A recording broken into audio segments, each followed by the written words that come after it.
नमस्कार। आप सभी को अंतर्राष्ट्रीय महिला दिवस की हार्दिक शुभकामनाएं। जैसा कि आप लोग जानते हैं, हर एक वर्ष 8 मार्च को अंतर्राष्ट्रीय महिला दिवस मनाया जाता है। इसको मनाने का हम लोग का अभिप्राय यह होता है कि नारियों के प्रति सम्मान, प्रशंसा, उनको प्रोत्साहित करने का, पुरुष के समान दर्जा दिलाने का हमारा श्रेय हमेशा रहता है। हर नारी को अपनी क्षमता का एहसास होना चाहिए।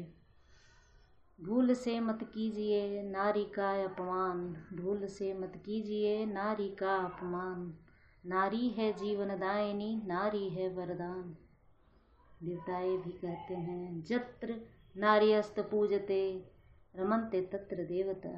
अर्थात जहाँ नारी की पूजा होती है वहाँ हमेशा सुख शांति का निवास होता है। भगवान भी वहीं निवास करते हैं जहाँ नारी की पूजा होती है। जिस घर में नारी को कष्ट पहुँचाया जाता है, जहाँ नारियाँ रोती हैं, वहाँ के लोग कभी सुखी नहीं रह सकते हैं।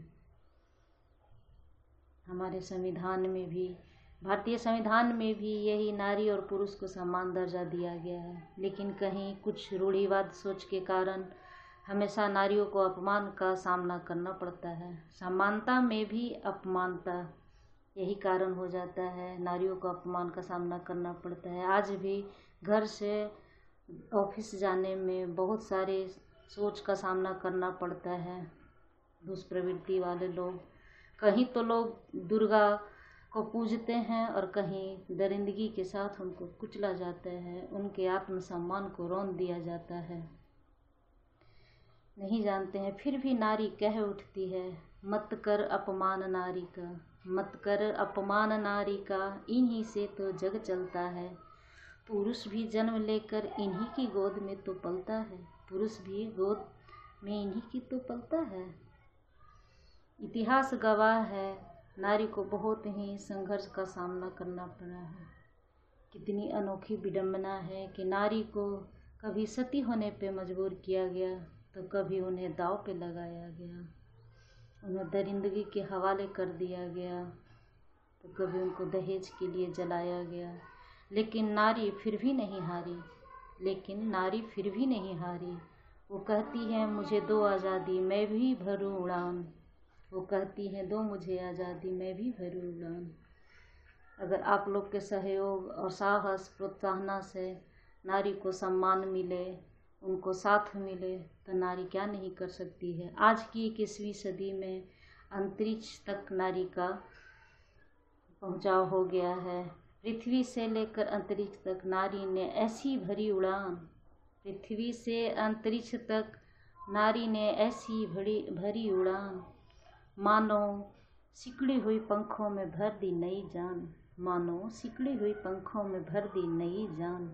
पंछी भी आकाश में कभी एक पर से नहीं उड़ सकता है, इसलिए हमेशा पुरुष नारी दोनों को समान दर्जा मिलना चाहिए। जब दोनों पंख रहेंगे सही, तो ही पंछी आकाश में उड़ान भर सकता है। हमारे संविधान में, भारतीय संविधान में पुरुष नारी को बराबर का दर्जा तो दिया गया है, लेकिन मन में किसी के भाव को हम बदल नहीं सकते हैं। बहुत सारे लोग ऐसे हैं जो नारी को हमेशा अपमान करते हैं, पुरुष से कम आंकते हैं। मैं उनसे आग्रह करूंगी कि नारी का कभी मत करिए अपमान, नारी का कभी भी मत करिए अपमान, इन्हीं से तो जग चलता है। आप मंदिर की देवी दुर्गा को तो पूजने जाते हैं, लेकिन घर में माँ, बेटी, बहन, पत्नी, इन सब का हमेशा रुसवाई करते हैं। आप इन्हीं में अपनी देवी दुर्गा को पहचानें। हर समय आपके कंधे से कंधा मिला के चलने वाली कोई बाहर नहीं, कोई मूर्ति नहीं, घर में ही आपकी देवियाँ हैं। आप इनको पहचानें, इनको सम्मान दर्जा दें, हमेशा खुश रखें। हमें नारियों से भी कहना है कि आप लोग अपने शक्ति को पहचानें। हमें नारियों से भी कहना है कि आप लोग अपने शक्ति को पहचानें। मैं तो आज अपने आप को बहुत ही भाग्यशाली मान रही हूँ कि क्षमा, आराधना, शक्ति, तपस्या, प्रेम, दया, ममता की मूर्ति जैसे शब्दों से अलंकृत नारी के सम्मान में आप लोगों के सामने मैं अपने विचारों की अभिव्यक्ति कर रही हूँ। मैं बहुत खुशनसीब हूँ। मैं नारी हूँ, मैं नारी हूँ, मैं शक्ति हूँ।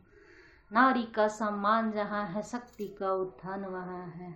मैं गर्व से कहती हूँ, आप लोग भी कहिए, मैं नारी हूँ, मैं नारी हूँ। एक बार फिर से अपने शब्दों को विराम देते हुए मैं कहूँगी, आप लोग अपने शक्ति को पहचानिए, अपनी क्षमता को पहचानिए और आगे आइए। आगे जनरेशन को भी आप लोग यही समझाइए। सभी मानव के दिल में, मानव के मन में नारी के प्रति सम्मान, प्रेम, दया, प्रशंसा की भावना हमेशा रखें। आगे आने वाली पीढ़ी को भी हम लोग यही समझाएं, सभी को समझाएं, नारी का सम्मान करें।